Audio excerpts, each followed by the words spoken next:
Amigas y amigos, muy buenas noches. Sean todos bienvenidos a una nueva edición de Economía sin Secretos. La caída del precio del petróleo a su nivel más bajo en 4 años complica aún más las finanzas del gobierno de Maduro, que ya enfrenta un déficit fiscal superior a 15 puntos del Producto Interno Bruto y que obtiene del crudo 96% de sus divisas. Este será nuestro tema de hoy y lo estaremos analizando con el economista Edinson Morales, profesor de la Universidad Rafael Urdaneta, a quien le damos la más cordial bienvenida. Profesor, muchísimas gracias por haber aceptado nuestra invitación. Profesor, ¿dónde estamos y por qué llegamos hasta aquí? Bueno, muchas gracias por la invitación. Estamos en una situación extremadamente difícil que podría convertirse en el próximo año en algo ya que no tiene solución desde el punto de vista económico y social para la sociedad venezolana. Y esto tiene su explicación. El problema fundamental ha sido la implantación de un modelo llamado o mal llamado socialismo del siglo XXI. Un modelo que se quiere implantar sustituyendo al sector privado, ¿no? Y el único agente económico que puede hacer eso, por supuesto, es el Estado. Cuando usted le da la potestad al Estado de controlar, de expropiar y por supuesto también de conculcar los derechos de propiedad, desinstitucionalizando a la sociedad, simplemente le está diciendo al Estado: usted es el jefe de la patrulla, usted es el que va a hacer todo, usted va a producir, usted va a distribuir y usted va a asignar los recursos de la economía. Todos sabemos que ese tipo de modelo ya fracasó y lo vieron con el caso de la Unión Soviética, lo están viendo con Cuba, que es lo más patético que usted puede observar desde el punto de vista del desarrollo económico y de la distribución del ingreso, y por supuesto la extrema tiranía que tiene Corea del Norte, ¿ok? Entonces, el problema que tenemos en Venezuela es sencillamente que hay un modelo que se quiere aplicar y es un modelo político ideológico, es decir, se ha convertido en dogma. Nosotros, el capitalismo, no lo queremos, vamos a aplicar un socialismo que se fundamenta claramente en la intervención del Estado en la economía. Son políticas de control social, no es que son políticas de control de precios solamente, controles de cambio o leyes que no permiten al sector privado desarrollar todas sus potencialidades. Son precisamente conceptos de control social. Para ello también debo decir que el Ejecutivo, es decir, el gobierno, asume la preeminencia sobre el resto de los poderes públicos. Estoy hablando de los poderes de justicia, el poder moral, el poder electoral. Todo eso queda subsumido, queda directamente dentro de lo que diga el Poder Ejecutivo, y así lo ejerció el difunto presidente Chávez y lo está haciendo el presidente Maduro. ¿Y qué significa el sesgo ideológico en la economía?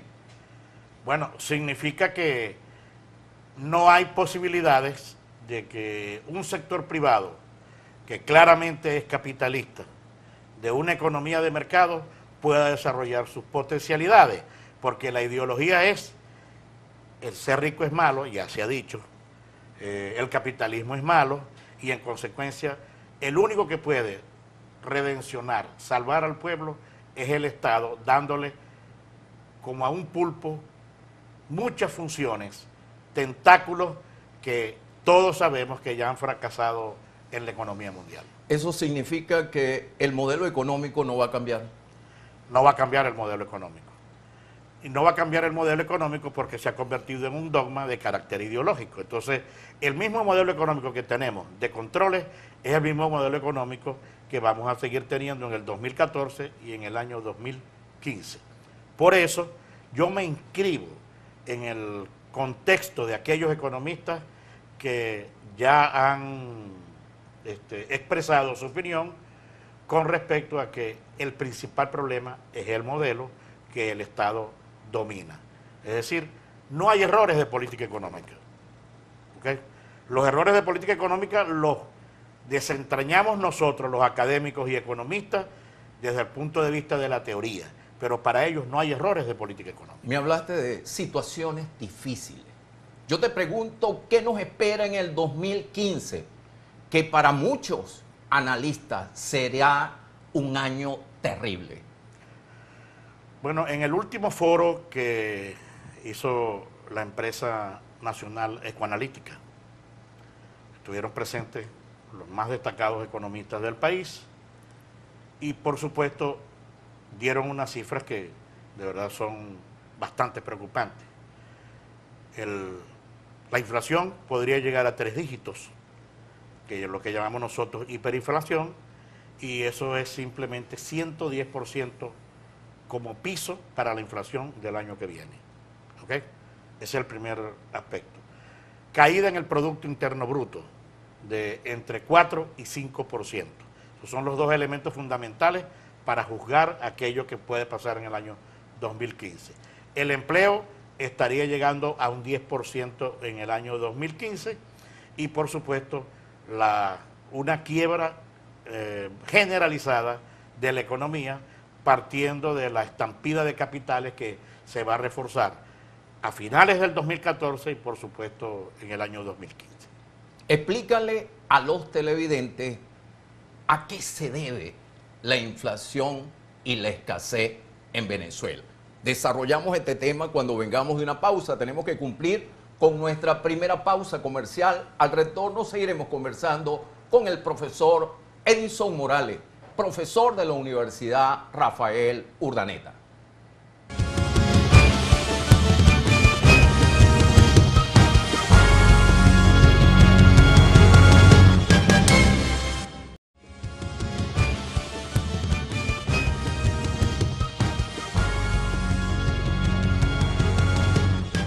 Seguimos nuestra conversación con el economista Edinson Morales, profesor de la Universidad Rafael Urdaneta. ¿A qué se debe la inflación y la escasez en Venezuela? Bueno, hay varios factores que explican estas dos situaciones económicas simultáneas.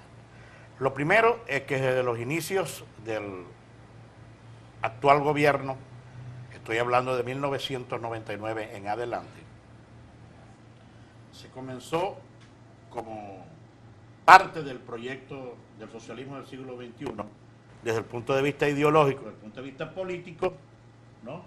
Se comenzó con un proceso de hostigamiento permanente al sector privado, conculcación de los derechos de propiedad y, por supuesto, ello derivó en estatizaciones, confiscaciones de grandes extensiones de tierra, confiscaciones de empresas manufactureras, de empresas de servicios, parte de las cuales puedo mencionar, pues, Lácteos Los Andes, Aceite Diana, las grandes empresas haciendas del sur del lago de Maracaibo, productoras de carne y leche. Estoy hablando de la productora de insumos que hoy se llama Agropatria, ayer se llamaba Agroisleña. Todas esas empresas están en quiebra. Todas esas empresas están produciendo hoy al mínimo, siendo un grupo de empresas muy prósperas en aquellos tiempos. ¿Okay?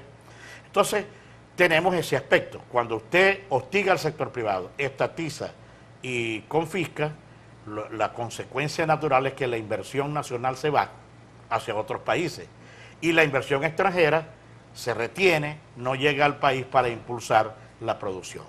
Con el agravante de que estos capitales que se van hacia otros países, hoy están en Costa Rica, están en Panamá, están en Colombia, están en Ecuador, están en Perú, y muchos de ellos se han ido al sur de la Florida. Entonces, Estados Unidos. Entonces, surge la paradoja. Los capitales empiezan a producir en otros países y en otras partes del mundo, generando mayor producción y bienestar a otros países y por supuesto dando más empleo allá en detrimento de la caída de la producción interna y del empleo interno. Ese es uno de los principales problemas. Cuando la producción cae, por supuesto, la oferta de bienes y servicios disminuye y ya comienza ese proceso de escasez y de inflación que tenemos en nuestro país, con el agravante de que todo aquello que no puede ser producido internamente deberá ser importado y en consecuencia comienzan a crecer las importaciones del país. Ese es un primer aspecto. Otro aspecto importante es el que tiene que ver con los controles de cambio y de precio. Un control de cambio es simplemente sacar del mercado un conjunto de empresas que no van a recibir divisas y otras que las reciben, pero tardíamente, o sea, 6, 12 meses. Yo conozco empresas, por ejemplo, que tienen 10 meses con 3 órdenes de Cadivi o de Oisencoex y empresas que tienen 3 años con asignaciones de divisas, pero no liquidación de divisas. ¿Eso en qué repercute? Repercute en que esas empresas no pueden importar insumos para la producción o no pueden importar un conjunto de bienes y servicios que hoy escasean en el mercado nacional. Y por otra parte, el control de precios es lo más nefasto que nosotros podemos tratar de analizar. Un control de precios a largo plazo simplemente lo que trae es una caída de la rentabilidad. Los empresarios aguantan un tiempo, aguantan unos años, disminuyen su tasa de ganancia anual, pero simplemente ya las empresas van a la quiebra. Las dos cosas se conjugan para crear más escasez y por supuesto más inflación en nuestro país. De otro lado, esta asunción del Estado de ser el agente económico predominante en todas las actividades económicas, entonces trae como consecuencia que este Estado se endeude. ¿Y por qué se endeuda? Porque el financiamiento del gasto público, en primer lugar, se hacía con los proventos de la renta petrolera, con los ingresos de la renta petrolera. Pero luego, ¿no es así?, cuando el Estado asume todas esas responsabilidades, si el Estado asume aquellas empresas que estatizó o confiscó, entonces tiene que asumir el costo fiscal de, primero, aquellas empresas pagaban impuestos sobre la renta, ya hoy no pagan y el costo fiscal lo tiene que asumir el gobierno. La nómina total de esas empresas y además de ello, pagar el costo fiscal de cuánto costaba aquella empresa y lo que el Estado decide se lo paga a los empresarios. Sin embargo, Edinson, los problemas que enfrenta la economía nacional han sido atribuidos por el gobierno a la llamada guerra económica. ¿Qué opinión te merece la supuesta guerra económica? Bueno, yo creo que la cosa es al contrario. La guerra económica se la declaró el gobierno al sector privado, se la declaró al mercado con lo que ya he venido mencionando, pues. Hostigamientos, confiscaciones, controles de precios y controles de cambio, la caída de la producción es palpable y era predecible. Todo el que conozca mi posición se da cuenta de que desde el año 2003 hemos venido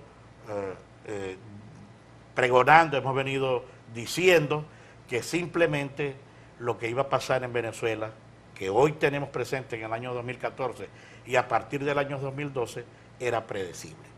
Un contexto de estanflación, un contexto de escasez con inflación, producto de todas esas cosas. Pero quiero terminar con la primera pregunta que me hiciste. Un Estado que no puede con la renta petrolera seguir financiando su gasto, simplemente recurre a expedientes tales como la devaluación. La devaluación fiscalista. Es decir, no es como dijo el ministro Giordani, devaluamos en el año 2013 porque tenemos que estimular las exportaciones no tradicionales, sobre eso vamos a hablar más adelante. No es eso, son devaluaciones fiscalistas, es obtener más bolívares por cada dólar petrolero para financiar el excesivo gasto público. Aparte de ello, el Estado asumió un conjunto de emisiones que no podía financiar y no estaban planificadas, quedaron fuera del presupuesto, luego fueron incorporadas, pero el gasto público se fue mucho más allá. Además de ello, es importante señalar que la infraestructura del país se descuidó totalmente. Carreteras, puentes, puertos, aeropuertos, deteriorados, ¿verdad? Además del sistema eléctrico que todos estamos asumiendo, todo ese conjunto de infraestructura se cayó, porque el gobierno todo lo convirtió fundamentalmente en gasto corriente y deterioró el gasto de inversión. Edinson, para el próximo año 2015, se estima que el precio del petróleo venezolano se ubicará en un promedio de $75 el barril. Al retorno de unos comerciales le vas a explicar a los televidentes qué significa eso para Venezuela. Tengo que cumplir con nuestra segunda pausa comercial. Al retorno seguiremos conversando con el economista Edinson Morales, profesor de la Universidad Rafael Urdaneta.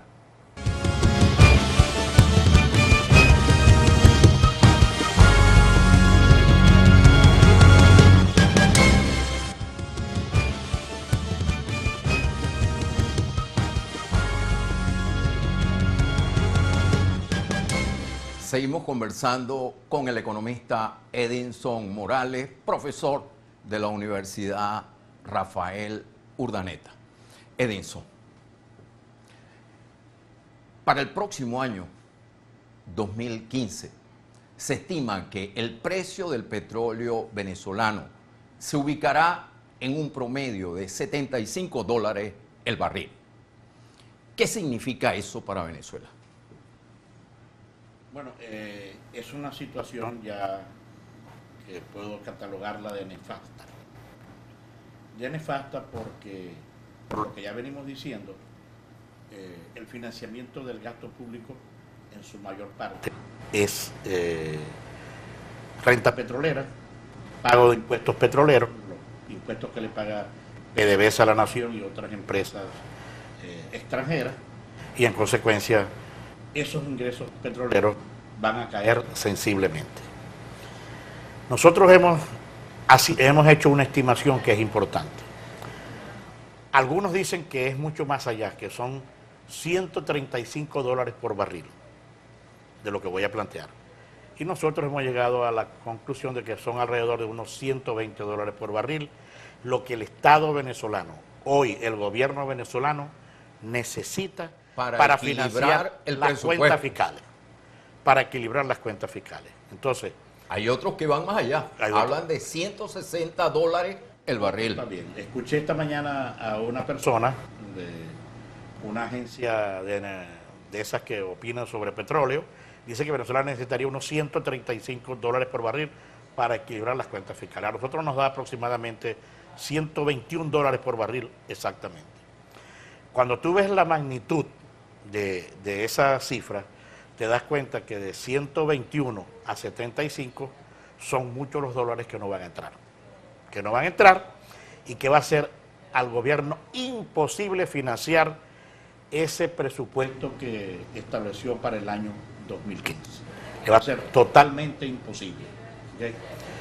Como ya el modelo ha dicho, el Estado es el que va a hacer las cosas del país y no el sector privado, entonces tú podrás deducir claramente que lamentablemente vamos a tener un año de mucha recesión económica.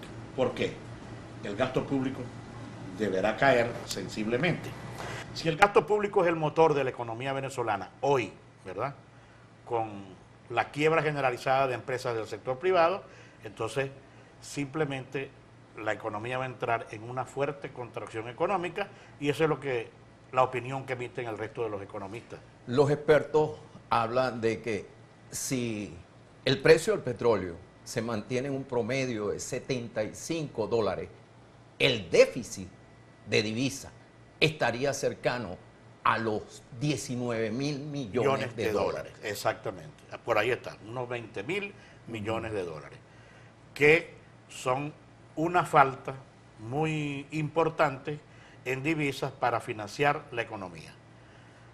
Entre menos divisas tengamos, menos crecimiento económico vamos a tener. Vamos a tener, porque ahí está la paradoja de la política económica. Nosotros con bolívares no vamos a hacer nada, porque son bolívares sin respaldo, ¿verdad?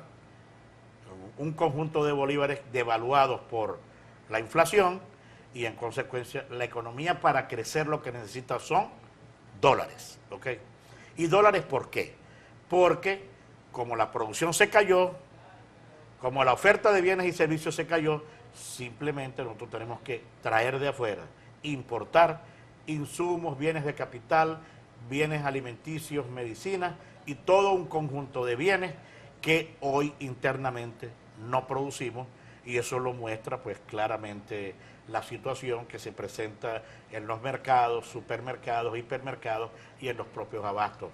Hablando de paradoja, Edinson, en Venezuela con altos precios del petróleo tuvimos recurrente déficit fiscal. Ahora con la caída del precio del petróleo, ¿a cuánto llegará ese déficit fiscal? Bueno, para el año 2014 yo estimo que es un 18%. Y el otro año, si las cosas siguen como están y el petróleo sigue cayendo, el gobierno tiene que tomar alternativas, ¿okay? Tiene que tomar decisiones muy drásticas y muy fuertes porque van a provocar un aumento muy importante de los precios, se va a generalizar mucho más la escasez y en consecuencia la pobreza va a seguir aumentando tal y como ha aumentado en los últimos 3 años. Si sigue cayendo entonces el precio del petróleo, ¿tendremos más escasez, más inflación, más desempleo, más pobreza, menos divisas y menos calidad de vida? Y menos calidad de vida, por supuesto. Al haber menos calidad de vida es que estamos incrementando naturalmente la pobreza. Y no solo la pobreza general, sino también la pobreza extrema, aquella que ni siquiera puede tener los ingresos suficientes para comprar la canasta alimentaria, que ya tú sabes dónde está. Y voy a dar la cifra, pues. Ya el Sendas. No el Sendas, sino la mayor parte de las investigaciones dan que el precio de los alimentos o la inflación de alimentos sobrepasó el 96% hoy. O sea, noviembre de 2014. Se estima que pase del 100% ya al 31 de diciembre de este año. O sea, tenemos hiperinflación de alimentos, que es lo más grave, porque afecta naturalmente a todas aquellas personas de menores recursos. ¿Qué colchón financiero tiene Venezuela para enfrentar esta coyuntura petrolera? Bueno, en dólares, ya tú sabes, hay una opacidad para saber cómo están realmente las reservas internacionales, pero la cifra que da el Banco Central es que, por cierto, cayeron esta semana otra vez las reservas, son unos 19.800 millones de dólares. El problema es que de eso que está allí, solamente 2.000 millones son líquidos. Los demás están en oro y están en derechos especiales de giro y otros instrumentos del Fondo Monetario Internacional. Explícanos por qué han disminuido las reservas internacionales. Las reservas internacionales han disminuido por diversas causas, pues.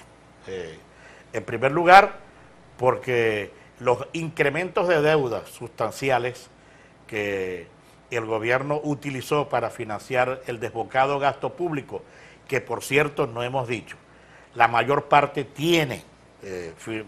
ha sido utilizado para elecciones o como financiamiento electoral, eso reduce la reserva. En segundo lugar, porque han aumentado las importaciones y hay que destinar parte de las reservas internacionales que para eso se usan para financiar esas importaciones extras que hemos tenido que realizar desde el año 1998. En tercer lugar, hay otro problema, es que ha caído el volumen de exportación. ¿Okay? La factura de exportación ha caído. ¿Y por qué cae? Por la situación de que tenemos un petróleo prevendido con China y tenemos un fondo chino al cual estamos pagando con petróleo crudo unos 350.000 barriles diarios de petróleo. ¿Okay? Eso no se factura. No se factura tampoco la mayor parte del petróleo que enviamos a Petrocaribe, porque es un petróleo a crédito, el maracucho fiado, un petróleo fiado al 2% y a 25 años. Esa factura no la cobramos tampoco. Tampoco cobramos una factura que hemos dejado que eso ocurra por el exiguo precio que tiene la gasolina y en consecuencia el consumo interno de gasolina aumentó desde 450.000 barriles diarios en el año 1999 a casi 800. A casi 800.000 barriles. Entonces, Edison, esa factura no la cobramos. Tengo que tampoco. hacer una pausa. Al retorno le vas a explicar a los televidentes por qué Venezuela es el único país del OPEP que se verá afectado por la caída de los precios del petróleo. Tengo que cumplir nuevamente con unos compromisos comerciales. Al retorno seguiremos conversando con el economista Edison Morales, profesor de la Universidad Rafael Urdaneta.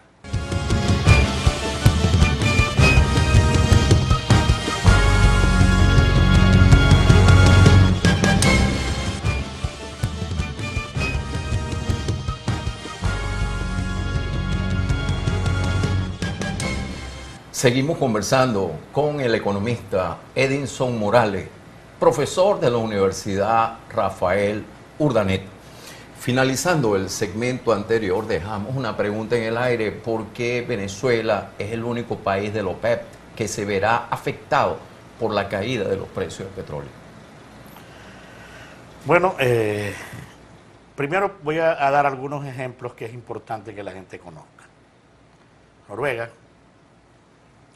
que extrae petróleo y gas del Mar del Norte, Que no es miembro del OPEP. que no es miembro de la OPEP, constituyó un fondo soberano con eso, a la vez que es un fondo de estabilización macroeconómica. Y Noruega ha dicho, nosotros los proventos del petróleo y del gas no los vamos a utilizar, va para un fondo soberano. Ese fondo soberano recorre financieramente el mundo, captando oportunidades de beneficios y él mismo, ¿verdad?, va generando muchos más ingresos, fortaleciéndose y creciendo. ¿Ok? ¿Qué ha dicho Noruega? Noruega ha dicho, eso va para los ancianos de este país. Un ejemplo. Seguridad social. Seguridad social, pero de los proventos del petróleo. Arabia Saudita tiene su fondo soberano. Emiratos Árabes Unidos tiene su fondo soberano. Estamos hablando de países responsables. Responsables de la OPEP. ¿Ok? Abu Dhabi tiene su fondo soberano. Ecuador tiene su fondo. ¿No? ¿Sí? La mayor parte de los países constituyen sus fondos. Chile lo ha construido con base a las prestaciones sociales de los trabajadores. Fondos de ahorro. Fondos de ahorro y fortaleciéndolos con proventos del cobre, de la exportación del cobre. ¿Ok? Venezuela acabó con eso. Y no estoy hablando de este gobierno.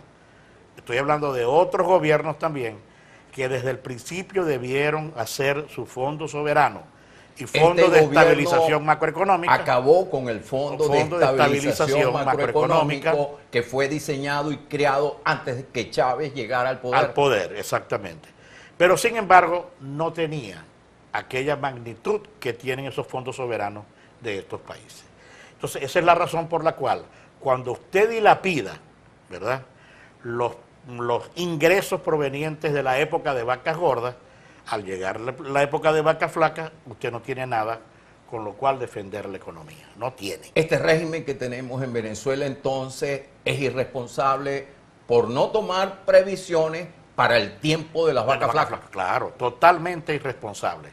Y todo el mundo, por lo menos yo, creí que aquel Fonden, el fondo chino y otros fondos iban a ser utilizados no solo para financiar proyectos de desarrollo económico, sino también para que sirvieran de fondos de estabilización en los momentos difíciles cuando los precios del petróleo cayeran o llegara la época de las vacas flacas. ¿No? Definitivamente Venezuela no tiene colchón financiero para enfrentar esta coyuntura petrolera. No la tiene.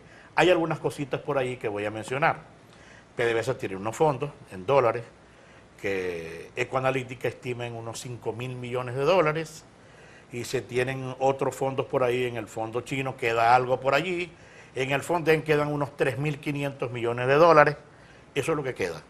Como total, que sumado a las reservas internacionales, ese es el total de activos que Venezuela tiene. Pero Venezuela llegó a tener 42.800 millones de dólares en el 2008 y a partir de allí las reservas fueron disminuyendo sensiblemente hasta llegar a esta situación que es bastante difícil. Porque no hemos mencionado algo que es muy importante. Del total de reservas, 2.000 millones son líquidas. Pero el resto de las reservas, del total que se tiene, están en oro. La mayor parte están en oro. Y el precio del oro... ¿Qué está pasando con el oro, el precio, a nivel de mercados internacionales? Ok, el precio del oro hace 4 años era de $1.800 la onza Troy y hoy están alrededor de $1.200 la onza Troy. Nuestras reservas internacionales entonces están devaluadas. Están devaluadas porque el precio del oro está cayendo y en la medida en que el precio del oro siga cayendo, el valor de nuestras reservas sigue disminuyendo. Por cierto, una fatal equivocación del presidente Chávez en aquellos momentos de convertir todas nuestras reservas en oro y no colocarlas en los mercados internacionales para que ganaran los intereses, que es lo que comúnmente hacen todos los países. Entre el 2015 y el 2017, Venezuela tendrá que pagar por el servicio de la deuda una cantidad exorbitante de 35.000 millones de dólares. Exacto. ¿De dónde saldrán estos recursos para honrar estos compromisos? Bueno, en principio tenemos que recordar que estamos hablando de una fotografía y que nosotros vendemos petróleo en el mercado internacional permanentemente. El gobierno tendrá que ahorrar para cumplir con todos esos compromisos y no caer en una cesación de pagos o lo que en francés todo el mundo denomina default, ¿ok? Tendrá que ahorrar para eso. Es decir, la factura petrolera va mucho más allá que eso. Pero entonces viene el gran dilema y el gran problema que presentaron Ricardo Hausmann y Miguel Ángel Santos en aquel famoso artículo que fue vilipendiado por el presidente Maduro. El gobierno le hizo default al pueblo para pagarle al imperio la deuda, el servicio de la deuda. Candil de la calle, oscuridad de la casa. Exactamente. Eso Nuevamente tengo que cumplir con una pausa. Al retorno, hablemos del presupuesto consolidado de la Nación 2015. ¿Cómo se va a financiar ese presupuesto y qué opinas de las premisas que se utilizaron para diseñar ese presupuesto? Tengo que cumplir nuevamente con unos compromisos comerciales. Al retorno seguiremos conversando con el economista Edinson Morales, quien es profesor de la Universidad Rafael Urdaneta.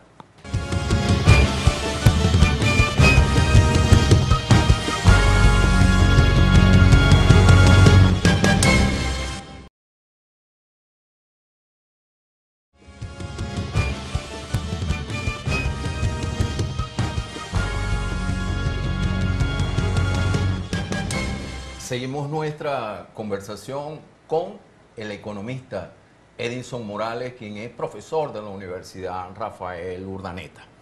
En esta recta final del programa hablemos del presupuesto consolidado de la Nación 2015. ¿Cómo se va a financiar ese presupuesto y qué opina de las premisas que se utilizaron para formular dicho presupuesto? Antes de contestar voy a partir de lo que aconseja la práctica y a la vez la teoría presupuestaria, desde el punto de vista macroeconómico. A los agentes económicos de un país les gusta que el presidente, acompañado del ministro de Finanzas, explique el presupuesto, porque eso le da responsabilidad a las cifras que se van a ejecutar en materia presupuestaria y en materia de gasto público durante todo el año que vendrá. Eso en primer lugar. Es decir, todo agente económico le gusta que el presidente se siente frente a la Asamblea Nacional y le explique, mire, este presupuesto va así por esto, esto y esto. Eso no ocurre. Lo está presentando un ministro que de verdad deja mucho que desear en materia de finanzas. Es que Venezuela es atípica. En ningún país del mundo la economía es manejada por los militares. Exactamente, pues. Entonces, una persona que no tiene experiencia en el área financiera, en el área de finanzas públicas, en el área de políticas públicas, viene a presentar un presupuesto que no tiene ningún asidero desde el punto de vista de No la se premisa. corresponde con la realidad. Con la realidad, exactamente. En primer lugar, fíjate, ¿cómo vas tú a partir de un tipo de cambio oficial 630? Cuando ese tipo de cambio oficial no se utiliza sino para importar medicina y alimentos. Ese tipo de cambio está en desuso. En desuso, Venezuela. no existe. ¿Okay? Es un eufemismo, eso no existe. En segundo lugar, que el cálculo del barril de petróleo a $60 por barril, sabiendo que un promedio podría ser, como ya tú mencionaste, de $75 por barril para el próximo año. ¿Okay? Siguen con la trampa de dejar parte de los ingresos por divisas para utilizarlos de manera a su muy discrecionalidad. Desde el punto de vista fiscal. Subestiman el precio del petróleo. Subestiman el precio del petróleo. ¿Ok? Y en tercer lugar, estiman una inflación, que es lo peor que puede ocurrir para explicarle a un agente económico que este año la inflación estaría 30%. Sabemos que vamos a culminar con un 75% aproximadamente. Si el precio del petróleo continúa bajando hasta diciembre, entonces la inflación va a ir mucho más allá del 75%, con el agravante que se estima que será hiperinflación en el año 2015. ¿Qué peso ¿Okay? tendrá la deuda en este presupuesto? Tiene el 15% aproximadamente, 13% tiene el servicio de la deuda, ¿ok? Sobre el total del presupuesto. Pero yo quiero mencionar otras cosas que hemos venido analizando. Y es que el gobierno se ufana de decir la prioridad es lo social. Pero resulta que para este año, voy a mencionar algunas de las cosas que recuerdo que hemos analizado, ha caído el porcentaje de presupuestario de las asignaciones para salud, 40% para educación, para importación de medicinas. O sea, la deuda que se contempla en el presupuesto supera los gastos para salud y educación. Sí, lo supera, claro, ¿ok? Y no solo eso, sino que además, cuando usted se pone a escudriñar el presupuesto así, en la investigación se da cuenta de que es mayor el presupuesto de defensa que muchos de esos presupuestos, y que el equipamiento militar, por ejemplo, es casi igual. La compra de armas es casi igual que la compra de equipos para salud. Y es mucho mayor que el presupuesto asignado para el Ministerio de la Juventud y el Deporte. Entonces, con este análisis nosotros podemos decir que este presupuesto es un presupuesto totalmente equivocado, un presupuesto que no va a solucionar los problemas y que va directamente a que las personas, los agentes económicos, no le crean al gobierno. Voy a otra cosa. ¿Cuánto es el monto del presupuesto? Unos 740.000 millones de bolívares, ¿de acuerdo? Bueno, este año terminamos con 970.000 millones de bolívares. ¿Cómo explicas tú que el presupuesto del próximo año sea menor al presupuesto que se consolidó o se va a consolidar en diciembre? Ejecutado. O sea, 1 billón de bolívares vamos a ejecutar en el 2014 y para el otro año estamos presupuestando 741.000 millones de bolívares. Entonces, totalmente irreal la situación. Entonces, es un presupuesto que no le indica a los agentes económicos para dónde vamos, cómo vamos a ir cuando se comience a ejecutar a partir de febrero del próximo año. Venezuela se verá obligada a ir a un refinanciamiento de su deuda externa. Tiene que ser. No hay posibilidad de que el gobierno pueda obtener esos 35.000 millones de dólares. En consecuencia, deberá refinanciar y deberá reestructurar también, es decir, obtener mejores condiciones de pago y plazos más acordes para poder lograr pagar ese servicio de la deuda hasta el 2019, no es hasta el 2017. ¿Por qué Venezuela tiene cerrada su financiamiento externo? Bueno, porque ya todos los indicadores de riesgo país han aumentado. Hay un riesgo político muy alto, hay un riesgo económico muy alto, hay un riesgo de balanza de pagos muy elevado. y por supuesto la caída de los precios del petróleo refuerza el riesgo de que Venezuela podrá incumplir con su pago de servicio de la deuda.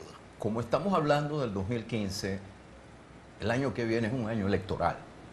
Elecciones parlamentarias para renovar a la Asamblea Nacional. Se especula que la estrategia del gobierno será generar una falsa bonanza. Para generar esta falsa bonanza va a utilizar al Banco Central de Venezuela, que seguirá emitiendo billetes sin respaldo. Yo quisiera que me dijera cuáles serán las consecuencias de esta estrategia. Bueno, las consecuencias de la estrategia, tú lo dejaste muy claro, es inflación. Es decir, el gobierno va a crear una falsa bonanza, y la falsa bonanza es que el reparto no es renta. El gobierno va a repartir inflación. ¿Estás de acuerdo? Lo que va a repartir el gobierno es inflación, porque el Banco Central seguirá generando un dinero sin respaldo, porque la caída de las divisas va a ser muy acentuada y en consecuencia se va a repartir inflación. El pueblo va a recibir más escasez y mayores precios en el año 2015. 2015 será un año peor que el 2014. Claro, por supuesto, característico de una fuerte estanflación económica. Es decir, una contracción económica del 5% aproximadamente y una inflación o hiperinflación de 110%. ¿Y qué problemas tendrán que enfrentar las empresas? Ya para finalizar. Bueno, las empresas enfrentan fundamentalmente tres problemas. Van a enfrentar una caída de la demanda, que es importante para el año que viene porque el ingreso real va a ser muy bajo y las posibilidades de consumo de las personas van a caer también. Va a caer la demanda de inversión, ¿verdad? Va a tener dificultades importantes para traspasar los aumentos de costos a los precios que van a tener. ¿Por qué? Por la ley de costos y precios justos, por la persecución que el modelo en general tiene sobre el sector privado, asumiendo todavía que hay una guerra económica cuando es inexistente y lo que hay es una guerra del gobierno hacia el sector privado. Ya para finalizar, ¿cuáles son los obstáculos para la recuperación? Bueno, ya los hemos mencionado durante toda la... el principal obstáculo es el modelo. El modelo. Simplemente no se pueden aplicar políticas económicas que recomienda la teoría y que en la práctica han hecho otros países de América Latina, porque eso le impide el modelo. Hay que desmontar el control de cambio, dejar de financiar inorgánicamente a la economía y simplemente recuperar a PDVSA, que hace mucho tiempo. Muchísimas gracias, Edinson, por haber aceptado nuestra invitación. A ustedes también, muchísimas gracias por la atención prestada. Y recuerden que este y todos los programas lo podrán ver a través de nuestro portal www.economiasinsecretos.com. Tengo que despedirme hasta el próximo domingo, 9 de la noche, cuando le brindaremos más de Economía sin Secretos. Espero que el programa de hoy haya sido de su agrado. Que pasen una feliz noche.